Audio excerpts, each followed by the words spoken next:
నిత్యుడు యో నిత్య ధ్రువోచలో వినాశీ స నిత్యః. నిత్యుడు, ధ్రువుడు, నిశ్చలుడు, అవినాశీ అవటం వల్ల ఈశ్వరుడు నిత్యుడు అనే శబ్దవాచ్యుడు. శుద్ధుడు, శుంధ, శుద్ధౌ. దీని నుండి శుద్ధ శబ్దం ఏర్పడింది. యః శుంధతి సర్వాన్ శోధయతి వా స శుద్ధ ఈశ్వరః. స్వయంగా పవిత్రుడు, అశుద్ధుల నుండి వేరై అందరినీ శుద్ధం చేయువాడు కాబట్టి ఆ ఈశ్వరునికి శుద్ధుడు అని పేరు. బుద్ధుడు, బుధ అవగమనే అనే ధాతువుకు క్త ప్రత్యయం చేర్చటం వల్ల బుద్ధ శబ్దం ఏర్పడుతుంది. యో బుద్ధవాన్ సదైవ జ్ఞాతా అస్తి స బుద్ధో జగదీశ్వరః. సదా సర్వాన్ని తెలుసుకునేవాడు కాబట్టి ఈశ్వరునికి బుద్ధుడు అని పేరు. ముక్తుడు, ముచుల్ర్ మోచనే అనే ధాతువు వల్ల ముక్త శబ్దం ఏర్పడుతుంది. యో ముంచతి మోచయతి వా ముముక్షూన్ స ముక్తో జగదీశ్వరః. సర్వదా అశుద్ధుల నుండి వేరై ముముక్షువులను సర్వక్లేశాల నుండి తొలగించువాడు కాబట్టి పరమేశ్వరునికి ముక్తుడు అని పేరు. అత ఏవ నిత్య శుద్ధ బుద్ధ ముక్త స్వభావో జగదీశ్వరః. అందువల్ల పరమేశ్వరుడు నిత్య శుద్ధ బుద్ధ ముక్త స్వభావుడై ఉన్నాడు. నిరాకారుడు, నిర్ ఆంగ్ పూర్వక డుక్రీ కరణే అనే ధాతువు వల్ల నిరాకార శబ్దం ఏర్పడింది. నిర్గత ఆకారాత్ స నిరాకారః. ఆకారం లేనివాడు, శరీరాన్ని ఎప్పుడూ ధరించనివాడు కాబట్టి పరమేశ్వరునికి నిరాకారుడు అని పేరు. నిరంజనుడు, ఐజు వ్యక్తి లక్షణ కాంతి గతిషు. ఈ ధాతువు వల్ల అంజన శబ్దం ఏర్పడుతుంది. నిర్ ఉపసర్గతో కలిసిన నిరంజన శబ్దం అవుతుంది. అంజనం వ్యక్తిర్లక్షణం కుకామనాభిః ఇంద్రియైః ప్రాప్తిశ్చేత్యస్మాద్ యో నిర్గతః పృథగ్భూతః స నిరంజనః.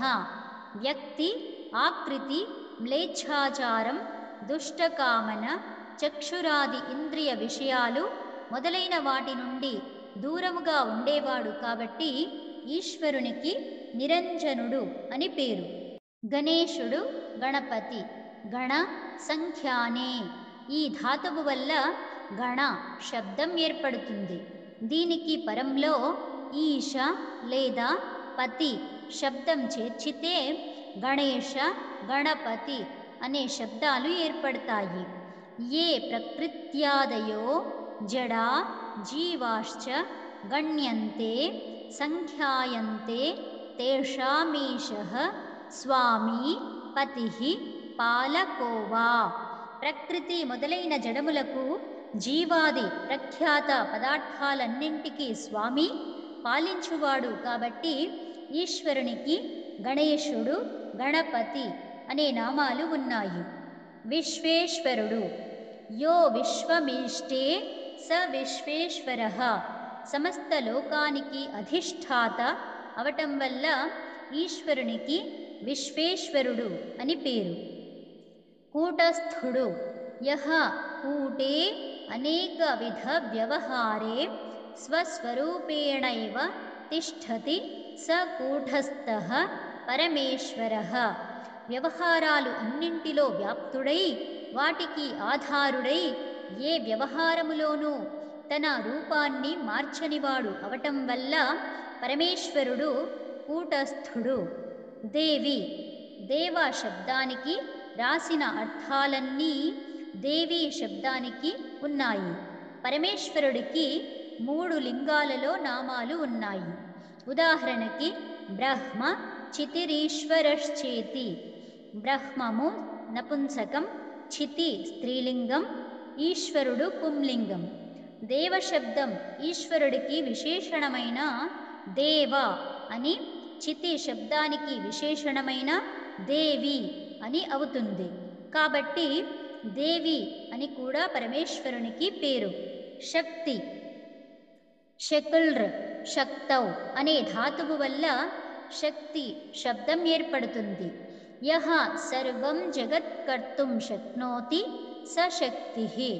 సర్వలోకాన్ని నిర్మించు సమర్థత కలవాడు కాబట్టి పరమేశ్వరునికి శక్తి అని పేరు. శ్రీ, శ్రీ సేవాయాం ఈ ధాతువు వల్ల శ్రీ శబ్దం ఏర్పడుతుంది. యహ శ్రీయతే సేవ్యతే సర్వేణ జగత విద్వద్భిర్ యోగిభిశ్చ స శ్రీరీశ్వరః. సమస్త జగత్తుతో విద్వాంసులతో యోగిజనులతో సేవింపబడు ఆ పరమాత్మకు శ్రీ అని పేరు. లక్ష్మీ, లక్ష దర్శనాంకనయోః అనే ధాతువు వల్ల లక్ష్మి శబ్దం ఏర్పడుతుంది. యో లక్షయతి పశ్యత్యంకతే చిహ్నయతి చరాచరం జగత్ అథవా వేదైరాప్తభిర్ యోగిభిశ్చ యో లక్ష్యతే స లక్ష్మీః సర్వప్రియేశ్వరః. చరాచర జగమెల్లా చూస్తూ చిహ్నితం అంటే దృశ్య వస్తువుగా చేసేవాడు, శరీరములో కన్ను, ముక్కు మొదలైన వాటిని, వృక్షాల్లో పత్ర పుష్ప ఫలాదులను, పృథివీ జలాలలో నలుపు తెలుపు ఎరుపు వర్ణాలు, మృత్తిక పాషాణం చంద్ర సూర్యాది దృశ్యాలు చేసేవాడు, సమస్త శోభలకు శోభను ఇచ్చేవాడు, వేదాది శాస్త్రాలకు ధార్మిక విద్వాంసులైన యోగులకు లక్ష్యమైనవాడు అంటే చూడదగినవాడు. కాబట్టి పరమేశ్వరునికి లక్ష్మి అని పేరు. సరస్వతి, శ్రీ గతౌ ఈ ధాతువు నుండి సరస్ శబ్దం ఏర్పడి దానికి మతుప్, జీప్ ప్రత్యయాలు రెండూ చేరితే సరస్వతి శబ్దం సిద్ధిస్తుంది. సరో వివిధం జ్ఞానం విద్యతే యస్యాం చితౌ సా సరస్వతి. వివిధ రకాల విజ్ఞానం అంటే శబ్దం, అర్థం, వాటి సంబంధ ప్రయోగాల జ్ఞానం ఉన్నది ఉన్నట్లు గలవాడు కాబట్టి పరమేశ్వరునికి సరస్వతి అని పేరు. సర్వశక్తిమంతుడు, సర్వాః శక్తయో విద్యంతే యస్మిన్ స సర్వశక్తిమాన్ ఈశ్వరః. తన కార్యాన్ని చేయటానికి ఇతరుల సహాయాన్ని కోరనివాడు, తన సామర్థ్యంతో పనులన్నీ చేసేవాడు కాబట్టి పరమాత్మకు సర్వశక్తిమంతుడు అని పేరు. న్యాయకారి, నీయ ప్రాపణే అనే ధాతువు వల్ల న్యాయ శబ్దం ఏర్పడుతుంది. ప్రమాణైర అర్థ పరీక్షణం న్యాయః.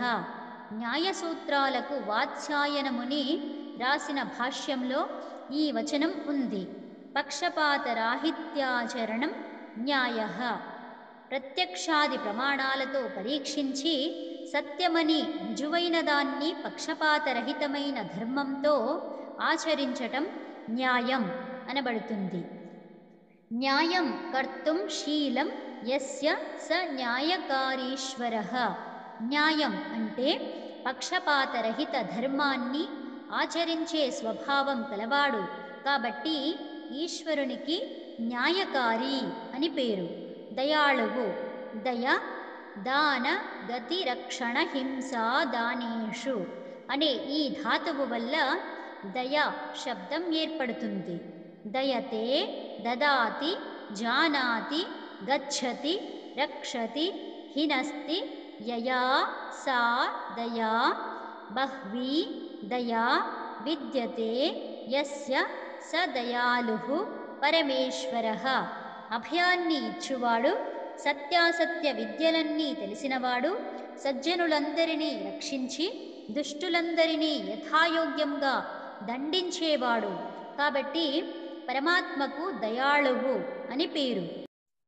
అద్వైతుడు, ద్వయోర్భావః ద్వాభ్యామితం సాద్విత ద్వైతం వా సైవ తదేవ వా ద్వైతం న విద్యతే ద్వైతం ద్వితీయేశ్వర భావో యస్మిన్ తదద్వైతం అర్థాత్ సజాతీయ విజాతీయ స్వగత భేదశూన్యం బ్రహ్మ.